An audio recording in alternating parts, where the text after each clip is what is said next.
This is the National News Desk, America's News Now. Good Monday evening. Thank you for joining us tonight. I'm Dee Gatton, and we begin with the Texas redistricting war now stretching across state lines as California reportedly considers a new political map that could net 5 new Democratic seats. We have team coverage. Jeff Harris digging into the effort by the DOJ to clean states' voter rolls ahead of the 2026 midterms.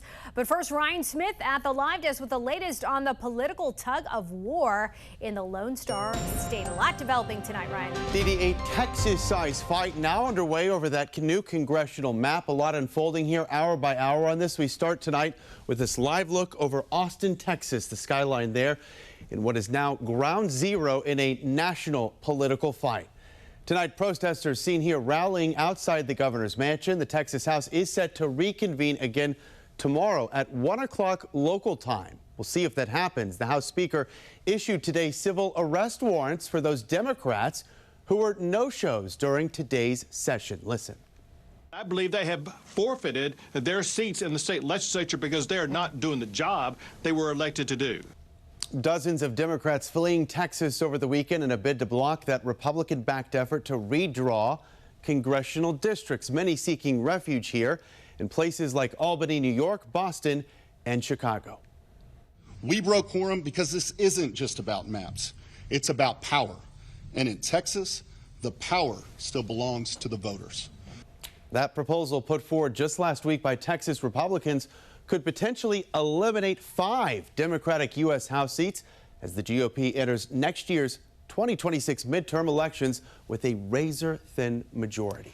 And Illinois governor and rumored candidate for the 2028 presidential election, J.B. Pritzker, applauded Texas Democrats for taking refuge in his home state.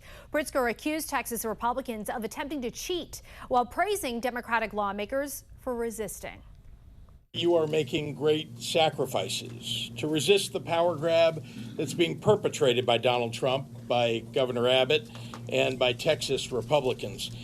Pritzker has positioned himself at the center of a high-profile national fight as he runs for his 3rd term as governor and eyes a potential bid at the White House. In June, Pritzker met with Texas Dems and told them they would find support in his home state should they choose to fight the redistricting efforts. With the drama playing out in Texas, Democratic governors are now threatening to redraw their own state maps as payback. New York Governor Kathy Hochul welcomed several Texas Democrats today as she weighs a possible countermove. Hochul says what is playing out in Texas will impact the nation for generations and insists that Democrats must fight back. All's fair in love and war. That's why I'm exploring with our leaders every option to redraw our state congressional lines as soon as possible. This is a war. We are at war. And that's why the gloves are off, and I say, bring it on. Redistricting for New York would require an amendment to the state's constitution, which would take several steps, including a statewide vote.